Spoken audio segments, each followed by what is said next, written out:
Aujourd'hui, je me livre à vous puis je vous partage une tranche de vie parce que je suis persuadée que vous êtes beaucoup à vivre la même chose puis à pas comprendre ce qui se passe. Donc moi, j'ai une petite fille de 1 an et demi qui vient de commencer un nouveau CPE. Puis sincèrement, l'intégration, ça a été un charme.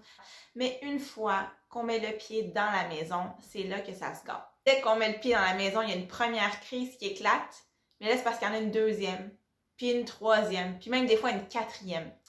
Donc là, moi, j'ai beaucoup de parents qui m'ont partagé justement ça, tu sais, les soirées infernales avec leurs enfants, surtout dans des débuts d'année comme ça, les frères et sœurs qui chicanent sans cesse, beaucoup d'opposition, les plus jeunes qui font des crises à répétition. Donc, comment ça se fait si ça se passe si bien à l'école que ça se passe si mal à la maison? Est-ce que c'est parce que je suis un mauvais parent?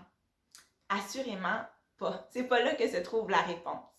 J'ai envie de démystifier avec vous cette situation-là qu'on pourrait nommer la décharge d'éléments stresseurs de l'enfant. Donc, qu'est-ce qui explique que ce soit aussi difficile avec mon enfant en fin de journée?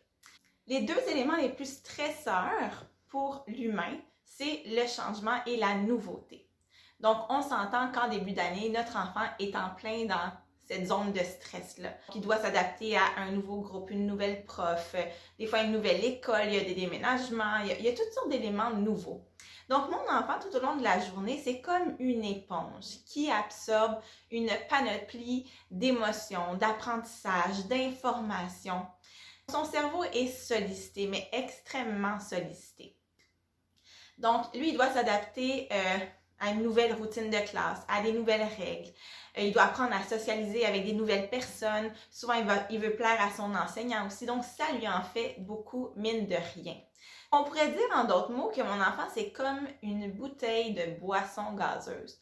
Puis toute la journée, ça brasse. Il absorbe, ça brasse. Et plus ça brasse, donc plus il est stimulé et sollicité, plus c'est propice à exploser quand on va dévisser ce petit bouchon-là. Parce que l'enfant, tout au long de la journée, pendant qu'il est dans un nouvel environnement, il se contient. Mais quand il arrive le soir avec sa figure d'attachement qui est son parent, dans son environnement sécurisant, ben là, c'est comme s'il dévissait son bouchon. Puis des fois, ça fait juste pshhh, mais d'autres fois, ça nous explose littéralement dans la face. Et là, c'est une grosse crise qui éclate. Est-ce que c'est agréable? Absolument pas. Mais est-ce que c'est bénéfique et essentiel? Oui, l'enfant a besoin de sortir son trop-plein. Il a besoin de sortir cette décharge-là pour se rééquilibrer et retrouver son calme intérieur.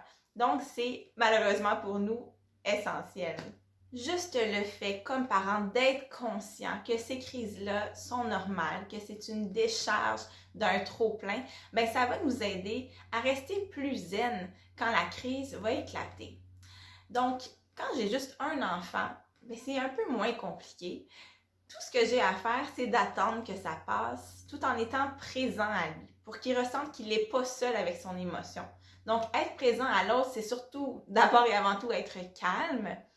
Essayez d'aller puiser dans votre empathie, là, que votre enfant, là, il fait pas ça contre vous. Il faut qu'on arrête de prendre ça personnel. Il fait ça de manière inconsciente pour lui, pour se rééquilibrer. Donc, ça n'a rien à voir avec mes compétences parentales. C'est un enfant. C'est normal qu'il y ait des crises une fois de temps en temps. Donc, je suis présent à lui. Je peux nommer ce qui se passe. Oh là là, je vois que c'est difficile. On dirait que tu ne te comprends plus. Il y a un trop-plein, puis il faut que ça sorte. Mais des fois, là, vous êtes mieux de juste rien dire parce que certains enfants, là, que peu importe ce que vous allez dire, ça sera pas la bonne affaire puis ça va juste l'activer encore plus. Donc, restez observateur de qu'est-ce qui fait du bien à votre enfant, qu'est-ce qui lui fait pas du bien. Il y a des enfants qui ont besoin que le parent soit à proximité puis que dès que la crise diminue, on ouvre les bras puis c'est le câlin, mais il y en a d'autres qui veulent pas voir leurs parents. Il faut leur laisser leur bulle le temps que ça passe puis quand tu es prêt, tu viendras me voir. Mais surtout, ce qu'il faut éviter de faire, c'est de culpabiliser l'enfant ou même de le punir une fois que la crise est terminée parce que ça va au-delà du contrôle de l'enfant. Il n'y a pas encore les capacités de s'autoréguler. Mais la bonne nouvelle, c'est que mieux l'enfant est accompagné pendant ces tempêtes émotionnelles-là, plus il va apprendre avec le temps à développer des stratégies pour se calmer puis s'autoréguler. Comme nous, avec notre petit verre de vin le vendredi soir ou notre jogging matinal qui nous permet de passer une pas mal meilleure journée. Donc, ce qu'on vient de se dire, en fait, c'est que quand on a un enfant qui vit cette décharge-là, c'est plus simple de l'accompagner. Mais là, j'entends déjà les parents qui ont 2, 3 enfants dire c'est bien beau ton enfant, mais moi, ça marche pas, là. Je peux pas attendre que ça passe parce que mes enfants, là, en fin de journée, quand ils reviennent de l'école, là, leur décharge, là, mais ils se la garochent entre eux. Fait que moi, j'ai des enfants qui crient, qui sont quasiment en train de se battre, de se chamailler toute la soirée et c'est pas gérable. Donc, comment on fait pour gérer ça quand on a plusieurs enfants? C'est pourquoi je me réserve une prochaine capsule pour aborder ça, les conflits dans la fratrie après l'école, comment on gère, parce que c'est sûr que c'est un petit peu plus complexe quand on a plusieurs enfants. Pour conclure, l'important, c'est de comprendre ce processus-là de décharge de tension de l'enfant, ce qui va m'aider à être plus empathique à lui, puis moins réactif aussi. Parce que ma responsabilité de parent, là, c'est pas de bloquer la crise puis de l'empêcher, même si ça serait beaucoup plus fun de skipper cette étape-là. Mon rôle, c'est de l'accompagner pendant cette tempête émotionnelle-là, puis éventuellement, on va pouvoir développer des stratégies ensemble pour s'apaiser quand le stress monte comme ça, mais une étape à la fois. D'ici là, il faut juste respirer par le nez puis attendre que ça passe. Mon mot de la fin, une phrase que j'aime beaucoup me rappeler, c'est que tout ce qui ne s'exprime pas en mots s'imprime en mots à l'intérieur de nous. Donc, parfois, il faut se dire que vaut mieux une petite crise de nerfs qu'une crise de cœur. Sur ce, bonne chance!